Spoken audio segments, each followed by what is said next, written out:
राधे राधे कुंज बिहारी लाल की जय। एक ऐसा प्रश्न जो हमसे लगातार पूछा जा रहा है और हमेशा से पूछा जाता है। जब से हमने पढ़ाना स्टार्ट किया उसके 1-2 वर्ष बाद ही ये प्रश्न हर बच्चे के मन में उठता है। वो प्रश्न यह है कि गुरुजी, कथा सीखने के बाद यदि हमको कथा न मिले तो हमको क्या करना चाहिए। हाल ही में एक बच्चे का फोन आया था, उसने कहा गुरुजी हमारे चाचा जी पहले हमारे साथ रहा करते थे, वो कथा दिलाया करते थे, वो कैसे कथा अरेंज करते थे वही जाने। जब से उन्होंने हमारा साथ छोड़ दिया तो हमको कथा ही नहीं मिलती है। कुछ ऐसे भी होते हैं कि हमने लगातार मेहनत किया, कथा हमने सीखा, हम मेहनत करके परिश्रम करके पहली कथा तो कर लिए, परंतु अब हमको कथा के लिए कोई बुला ही नहीं रहा है। आखिर हमको क्या करना चाहिए। ऐसे में ये प्रश्न उठता है, क्या अब कथा हो ही नहीं रही है। तो अगर ये आपके मन में प्रश्न उठता है तो अभी क्लियर कर लीजिए, अभी भी कथा पूरी हो रही है। अच्छे वक्ताओं को आप देखिए, महीने में 3 से 4 कथा उनकी कहीं न कहीं चलती ही रहती है। कुछ ऐसे होते हैं कि बहुत व्यस्त होते हैं, मना करते हैं, फिर भी उनको आए दिन कहीं न कहीं कथा के लिए बुलाया जाता रहता है। इसका अर्थ है कि कथा बंद नहीं हुई है और एक कथा कभी भी बंद नहीं होगी। एक कथा शाश्वत चलती ही रहेगी। जब तक यह सृष्टि है, जब तक सनातन का एक भी प्रेमी है, तो कथा आयोजित होती रहेगी, लोग कथा सुनते रहेंगे।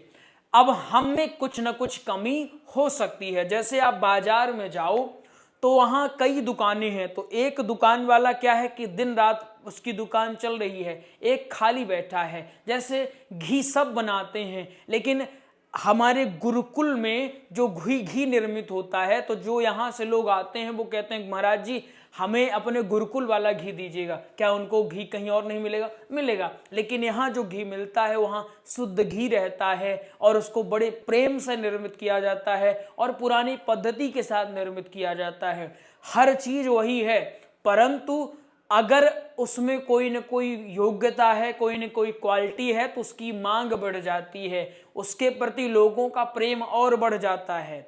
ठीक है ना। जैसे टीचर बहुत सारे होते हैं, बहुत सारे शिक्षक है, सब पढ़ाते हैं, लेकिन उन बहुत सारों में से केवल 1 या 2 ही ऐसे होते हैं जो बच्चों को खूब अच्छे लगते हैं, जिनसे बच्चे खूब प्रेम करते हैं। क्या बाकी शिक्षक नहीं पढ़ा रहे हैं? सब पढ़ा रहे हैं, सब कर रहे हैं, लेकिन एक ही शिक्षक क्यों अच्छा लग रहा है? क्योंकि उन एक शिक्षक में कुछ न कुछ अलग होगा, उनकी योग्यता कुछ और होगी, उनकी क्वालिटी कुछ और होगी। हो सकता है वो बच्चों को एकदम ऐसे दृष्टांत दे करके समझाते हो कि बच्चे बहुत आसानी से समझ जाते हो।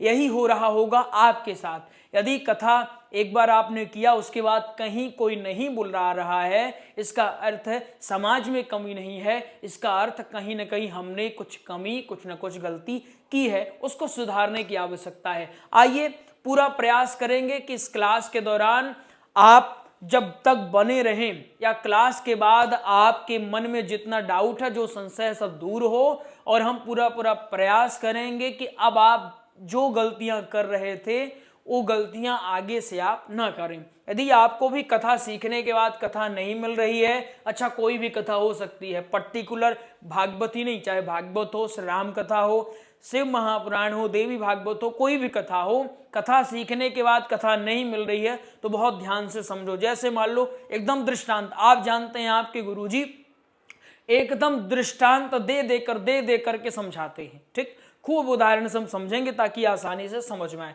जैसे मान लो कोई एक व्यक्ति है ना। अब इनका हम क्या नाम रखें? इनका हम नाम रख लेते हैं अतुल जी। क्या नाम रखते हैं? अतुल जी। ठीक, अब अतुल जी क्या किए? अतुल जी ने क्या किया? श्री राम कथा कहीं से सीखा, ऑनलाइन सीखा, ऑफलाइन सीखा, कहीं से भी श्री राम कथा इन्होंने क्या किया? सीखा। और भगवान की कृपा से अतुल को पहली कथा भी मिल गई 2020 में। कब मिली पहली कथा? 2020 में। अतुल ने श्री राम कथा सीखा कब?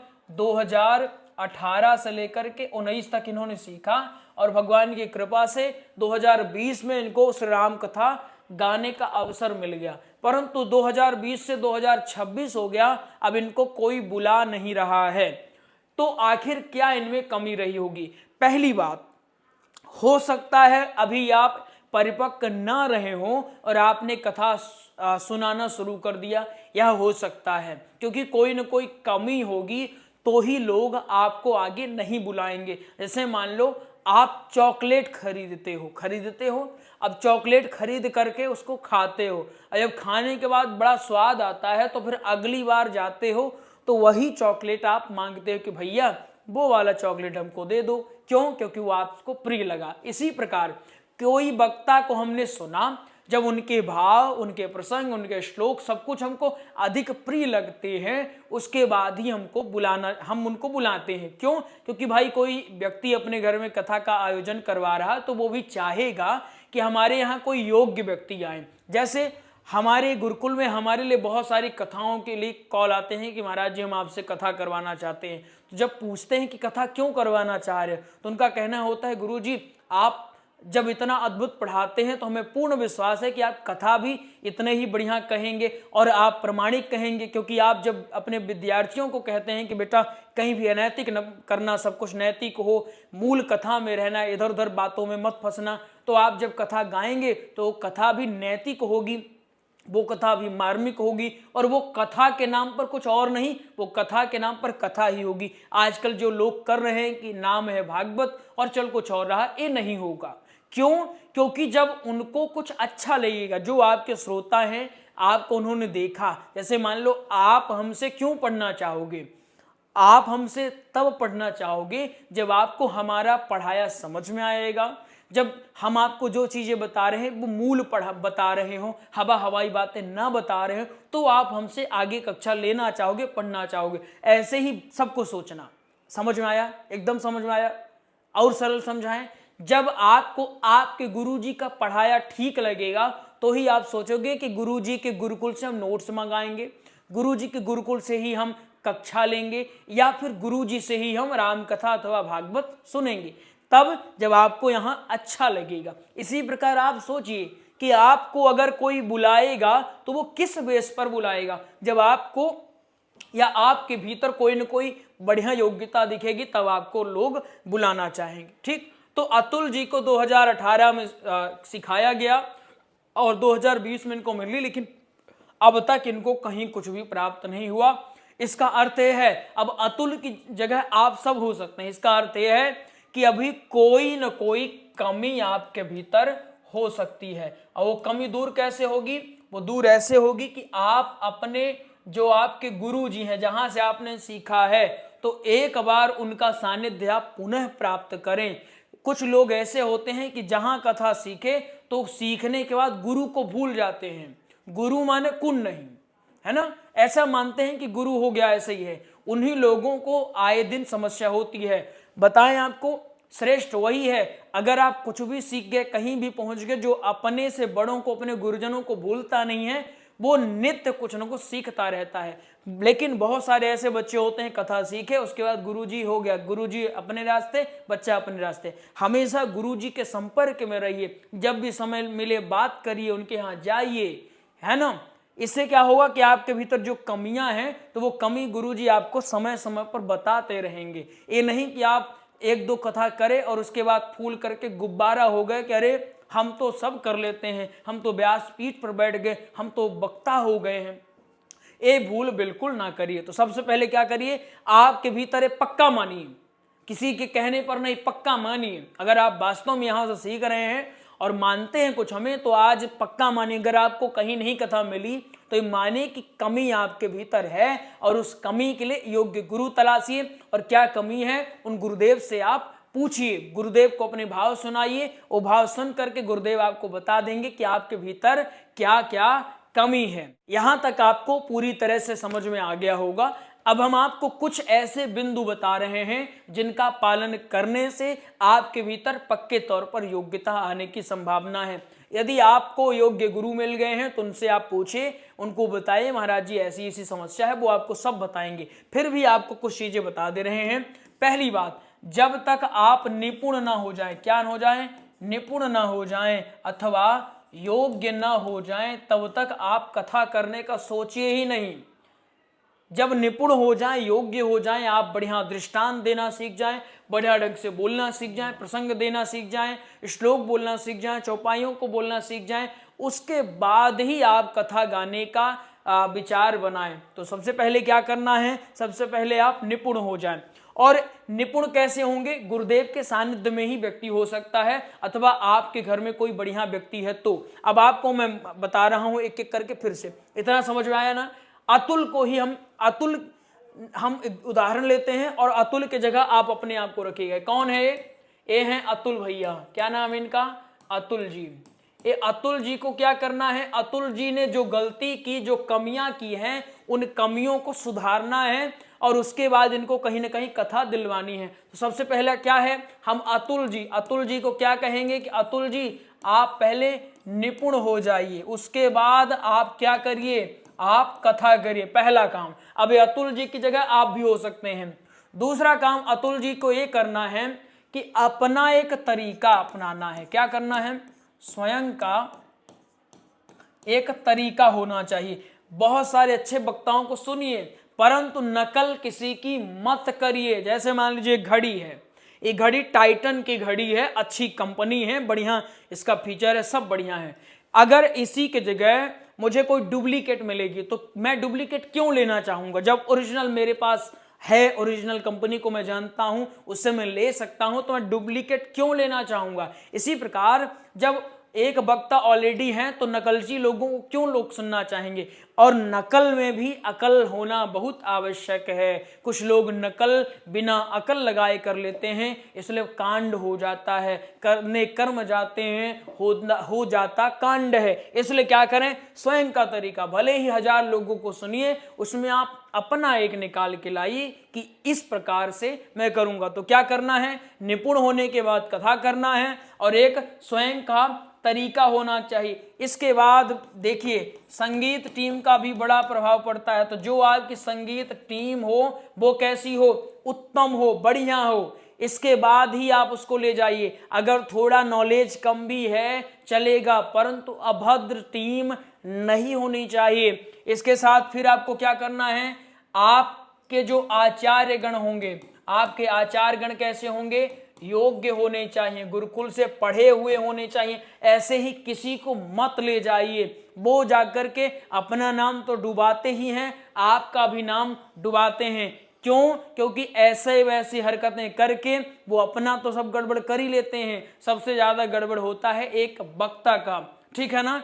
इसके साथ साथ विचार करिए, अभद्रता मत दिखाइए, है ना, अभद्रता न दिखाएं। जैसे मान लो मैं आपको बताता हूं, कोई एक बच्चा आपके घर आता है और वो बच्चा आकर के खूब तोड़ फोड़ करता है, और तोड़ फोड़ जब वो करता है तो हाईलाइट हो जाता है, लेकिन उसके जाने के बाद विचार करिए क्या क्या बातें होती है कि बताओ कितना राक्षस टाइप का लड़का था, अब की आएगा तो खूब पिटा देंगे उसको, खूब मारेंगे उसको, बताओ इतना राक्षस टाइप का। जो आता है उससे आप कहते हैं बताओ इतना मतलब लड़का खराब था उसका, कितना बताओ पूरा तोड़ फोड़ डाला, नष्ट कर दिया सब कुछ। वहीं एक बच्चा आता है, हो सकता है वो हाईलाइट ना हो, उसको 2-4 लोग ही जान पाए, लेकिन जब वो आता है तो जिसके पास ही बैठता है, जिसके पास जाता है, सब प्रसन्न, अपने से बढ़िया प्रणाम करता है, अरे वाह कितने संस्कार, श्लोक गायन करके सुना देता है, अद्भुत अद्भुत उपकृत करता है, जिसको लगता है कि नहीं अपने उम्र से ज्यादा योग्य है बच्चा है। भले ही 2 लोग ही उसकी प्रशंसा कर रहे हैं, लेकिन उसके पीठ पीछे भी उसकी प्रशंसा ही हो रही है। इससे आपको ये सीख लेना चाहिए कि हो सकता है आज कुछ लोग, आपको स्क्रीन पर कुछ फोटो दिख रही होगी, ये देखिए ये कितनी अभद्रता की जा रही है। इस प्रकार अभद्रता से आपको बचना चाहिए। बहुत सारे लोग थोड़े समय की प्रसिद्धि के लिए या थोड़े समय हाईलाइट होने के लिए कुछ अनैतिक चीजें कर देते हैं व्यासपीठ पर, जो व्यासपीठ की मर्यादा के खिलाफ होता है, वो ठीक नहीं होता है। इसलिए आपको विशेष समझना चाहिए कि मुझे मेरी उदंडता के लिए लोग जाने, या मेरी सौम्यता के लिए जाने। उदंडता के लिए जो लोग आपको जानेंगे वो बहुत समय तक आपको याद नहीं रखेंगे, और जो आपकी सौम्यता के लिए जानेंगे वो लंबे समय तक आपको याद रखेंगे। उदंड का अगर 100 मित्र है तो समय पड़ने पर कोई काम नहीं देता, लेकिन सौम्य वाले के अगर 2 ही मित्र है तो वो समय आने पर काम देता है। इसी प्रकार यदि आप उदंडता के लिए जाने जा रहे हैं और आपको लाखों लोग सुन रहे हैं, देख रहे हैं, तो उसका कोई मतलब नहीं है, वो केवल सुन रहे हैं, देख रहे हैं। परंतु यदि सौम्यता के लिए आप जाने जा रहे हैं और आपको 4 लोग ही सुन रहे हैं, वो बहुत बड़ी बात है। ठीक है, तो आपको क्या करना चाहिए? अभद्रता नहीं दिखाना है। खास तौर पर व्यासपीठ पर, व्यासपीठ की एक मर्यादा होती है, और जो उस व्यासपीठ पर विराजमान व्यक्ति होते हैं उनको हम व्यास नारायण ही मानते हैं, सबसे ऊंचा आसन होता है, इसलिए वहां पर आपको भद्रता का आचरण करना चाहिए। ठीक है, इसके साथ ही साथ कथा की क्या करना चाहिए आपको? कथा की प्रामाणिकता पर ध्यान दें, प्रामाणिकता पर ध्यान दें। कथा की प्रामाणिकता मतलब जो मूल कथा है उसी पर आप रहें, मूल कथा लोगों को सुनाएं। मैं हमेशा एक कहता हूं, जहां मैं कथा सुनाने जाता हूं या अपने विद्यार्थियों से भी कहता हूं कि विचार करें, यदि किसी को नाच देखना होता तो किसी अच्छे नाचने वाले को बुला लेता, गजल सुननी होती तो किसी गजल गायक को बुला लेता, दिन भर उसको गाने ही सुनने होते तो वो किसी गीतकार को बुला लेता। किसी ने भागवत कथा का आयोजन किया है अथवा राम कथा का आयोजन किया है, इसका अर्थ यह है कि वो राम कथा सुनना चाहते हैं, वो भागवत कथा सुनना चाहते हैं, इसलिए उनको 9 दिन अगर राम कथा हो रही तो केवल उनको रामचरितमानस के रहस्य ही बताया जाए, राम जी की मूल कथा ही बताई जाए। मैंने अधिकांश लोगों को देखा है, नाम तो राम कथा है लेकिन चल कुछ और ही रहा है। एक कब होता है, या तो आप अज्ञान हो, या तो आपने अच्छे से पढ़ाई न की हो, या तो किसी ने आपका कान पकड़ के ना कहा हो कि बेटा ऐसे नहीं ऐसे करना है। आप लोग बड़े सौभाग्यशाली हैं कि घर में बैठे हैं फिर भी ये गूढ़ बातें आप तक पहुंच पा रही हैं। ये चीजें आप करिए, ठीक है ना। इसके साथ ही साथ जब भी आप कहीं कथा कर रहे हैं तो कथा के दौरान श्रोताओं को उपयोगी बात बताएं। अच्छा, कुछ लोग उल्टे भी होते हैं। कैसे उल्टे? कथा कहने में इतने डूब जाते हैं और कथा में भी विशेष रस नहीं होता। नए रहते हैं तो ना कथा में रस है, ना कथा में प्रामाणिकता, और ना एक काम कर पाते हैं। तो अब से कहीं भी कथा कहने जाइए तो याद रखिए कि आप कथा बोलिए, लेकिन कथा के साथ साथ आप अपने श्रोताओं को जीवनोपयोगी बातें भी बताइए। जैसे आप गोकर्ण धुंधकारी की कथा बता रहे हैं तो आप उससे क्या शिक्षा हमें लेनी चाहिए यह भी बताएं। जैसे गोकर्ण जी महाराज की शिक्षा दीक्षा कैसे हुई, लालन पालन कैसे हुआ कि वो प्रकांड विद्वान बने, धुंधकारी क्यों दुष्ट बन गया, आज के माता पिता को क्या सीखना चाहिए, ये आप अपने श्रोताओं को अवश्य बताइए। ठीक है, संगत का क्या असर होता है, जैसी संगत रहेगी वैसी रंगत क्यों चढ़ जाती है। महाराज दशरथ ने उपदेश अपने बालों से लिया था, तो हमको किस प्रकार उपदेश लेना चाहिए, ये सारी चीजें हमको, अर्थात एक पिता का क्या धर्म हो, एक माता का क्या धर्म हो, एक पुत्र का क्या धर्म हो, एक पत्नी का क्या धर्म हो, एक भाई का क्या धर्म हो, समाज का क्या धर्म हो, ये आप अपनी कथाओं में अवश्य बताएं। जो वर्तमान के मुद्दे रहें उसमें भी आप प्रकाश डालें। आज अधिकांश लोग उन्मुक्त हैं, नशे में, नशे की लत उनको लग चुकी है, वो कैसे दूर हो सकती है। बच्चे आजकल सबसे बड़ा नशा तो मोबाइल का, उससे किस प्रकार दूर हो किया जा सकता है। बहुत सारे लोगों के यहाँ तरह तरह की समस्याएं रहती है, तनाव लेकर के बैठे रहते हैं, उससे रिलेटेड भी आप कथा से लिंक चीजें आप जरूर बताएं। इससे क्या होगा, श्रोताओं के बीच और आपके मध्य एक संबंध स्थापित होगा। ठीक है ना। इसके बाद आप एक चीज बिल्कुल कर सकते हैं, कथा को लाइव करवाएं। क्या करवाएं? कथा को लाइव करवाने का बिल्कुल प्रयास करिए, ताकि लोग आपको अधिक से अधिक सुन सकें, आपको समझ सकें, और जिन्हें आप अधिक प्रिय लगे वो आपको अपने घर में बुला करके कथा करवा सकें। इसके साथ जहां आपकी कथा हो तो लोगों को क्या करें, आपका जो स्वयं का कार्ड है वो कार्ड बांटें। इसके साथ लोगों से संपर्क करें। क्या करें, लोगों से संपर्क अवश्य करें। और ये संपर्क कैसे होगा, लोग जब आपसे मिलने आए तो बहुत अधिक व्यस्त दिखाने की आवश्यकता नहीं, लोगों के पास बैठिए, लोगों की बात सुनिए, कोई प्रॉब्लम है तो उनको सुनिए, उसको समझिए और लोगों से कनेक्ट रहिए। देखिए, आप कोई रोबोट नहीं है, आप इंसान हैं, तो इंसान के जैसा ही आपको बर्ताव भी करना चाहिए, बिहेव भी करना चाहिए। समाज में अगर हम रह रहे हैं तो समाज की तरह हमको रहना। कोई आपके पास अगर छोटा व्यक्ति आ रहा है तो उसको ये अनुभव नहीं होना चाहिए कि ये बड़े हैं, और कोई बड़ा व्यक्ति आ रहा तो उसको भी कहीं अनुभव नहीं होना चाहिए। आपसे कोई भी मिलने आ रहा, छोटा हो बड़ा हो, सभी को परस्पर सम्मान। कोई बहुत बड़ा है, पैसे वाला है, तो उसको देख करके आप हाथ जोड़ लिए। कोई बेचारा गरीब है तो गरीब को देख करके आपने मुंह फेर लिया। तो ये करने से ये सोचते हैं अगर कि मुझे आगे मैं बढ़ूंगा, तो बढ़ने वाले नहीं है। कोई भी आपके यहाँ आ रहा है, आप निष्ठा के साथ उनको आसन दीजिए, बैठाइए, उनसे बात करिए, छोटा हो बड़ा हो, जैसा भी व्यक्ति आपके यहाँ आ रहा है। ये कुछ चीजें आप करिए। मूल कथा में आप ध्यान दीजिए, हो सके तो श्लोकों को बढ़िया ढंग से गायन करने का प्रयास करिए, भजनों को गायन करने का प्रयास करिए। आप निष्ठा के साथ मूल कथा में रहिए, प्रमाणिक दृष्टांत दीजिए, उटपटांग आचरण से और व्यासपीठ की मर्यादा खंडित करने से जितना हो सके उतना बचिए। इस बार कहीं कथा करिए तो जो चीजें हमने आपको बताया ये करिए, फिर आप देखिएगा किस प्रकार से चमत्कार होता है, पक्के तौर पर होगा। मृदुता का त्याग कभी ना करिएगा, मृदुता हमेशा बनाए रखिएगा। बहुत सारे लोगों को आपने देखा होगा, माइक गड़बड़ हुआ तो क्रोधित हो जा रहे, माइक गड़बड़ कैसे किया, फेंक तक दिया जाता है। ये बिल्कुल ना करें। कुछ अगर आपकी टीम से जो वहाँ साउंड वाले हैं उनसे कुछ गड़बड़ होता है, या यज्ञमान से कोई गड़बड़ होता है, कोई त्रुटि होती है, तो सबके सामने कहने से बचें, उसको प्रेम से कहें। अगर गड़बड़ हो गया, अगर आप क्रोधित कर दिए तो उसको भी मन उससे दुखी हो गया, आपने उसको कह दिया, बताओ। अगर वही बात हमने प्रेम से कह दिया तो बात सुनेगा भी और उसको अच्छा भी लगेगा। इसलिए मृदुता बनाए रखे। कोई भी, हमने आपको बताया, छोटा बच्चा भी हो ना, उसका भी सम्मान आपकी नज़रों में खूब होना चाहिए। कोई बड़ा व्यक्ति आ रहा है, उसका भी आपके नज़रों में पूरा पूरा सम्मान होना चाहिए। ये चीज़ें आप करें। फिर भी कोई अगर आपको डाउट होता है ना, निसंदेह आप बिल्कुल कॉल कर सकते हैं।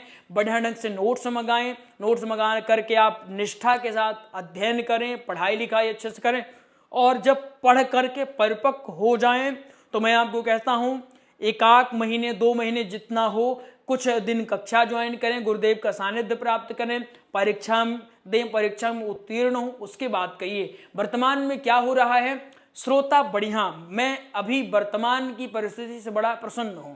क्यों प्रसन्न हूं, वर्तमान में जो श्रोता है वो भी पढ़े लिखे श्रोता है, ज्ञानी श्रोता है। और जहां श्रोता ज्ञानी होते हैं, श्रोता पढ़े लिखे होते हैं, वहां केवल और केवल एक पढ़ा लिखा वक्ता ही अपना वक्तव्य दे सकता है। जो ऐसे ही काम चलाऊं, 2-4 कथा 2-4 श्लोक रट करके कथा कह रहा है, वो कथा नहीं कर पाएगा, वहां वो वक्तव्य नहीं दे पाएगा। वर्तमान में श्रोता बढ़िया ढंग से भाव के साथ बैठते हैं, भाव के साथ कथा सुनते हैं। आपको जानकर आश्चर्य होगा, अभी हमारी कथा जहां सिकोहाबाद में थी, वहां सारे पढ़े लिखे, कोई एडवोकेट हैं, कोई टीचर हैं, और सब अच्छे अच्छे पद में, और सब निष्ठा के साथ बैठ करके, वहाँ एक आईजी साहब थे, वो बैठ करके, उनका पूरा परिवार बैठ के निष्ठा के साथ कथा, उनको सारी की सारी चौपाइयाँ रटी हुई हैं, सब कुछ रटी है, और वो निष्ठा के साथ बैठ के कथा सुन रहे थे वही भाव के साथ। ये मैंने बहुत सारी जगहों में देखा है। इससे क्या है, इससे एक बात अच्छी हो गई है कि समाज में अब वही कथाकार आगे आ रहे हैं जो वास्तव में योग्य हैं। इसलिए हम आपको बार बार कहते हैं, काम चलाओ के चक्कर में ना पड़िए, निष्ठा के साथ पढ़िए, और जब आप पढ़ने के बाद परिपक्व हो जाएं, गुरु जी का आदेश मिल जाए, उसके बाद फिर आप कथा कहने के लिए आगे बढ़िए। ठीक है, यदि आप में वास्तव में योग्यता है, वास्तव में आपने मेहनत किया है, आपने घिसाई की है, देखिए जितना आप घिसिएगा उतना ही निखार आपके भीतर आने वाला है। बिना घिसे कुछ होने जाने वाला नहीं है। इसलिए बढ़िया घिसिए, बाकी यदि आपको हमारे गुरुकुलम से नोट्स प्राप्त करना होगा, कक्षाएं लेनी होगी, तो आप दिए गए नंबरों में संपर्क कर सकते हैं। मिलेंगे किसी और कक्षा में, तब तक के लिए राधे राधे। कुंज बिहारी लाल की जय।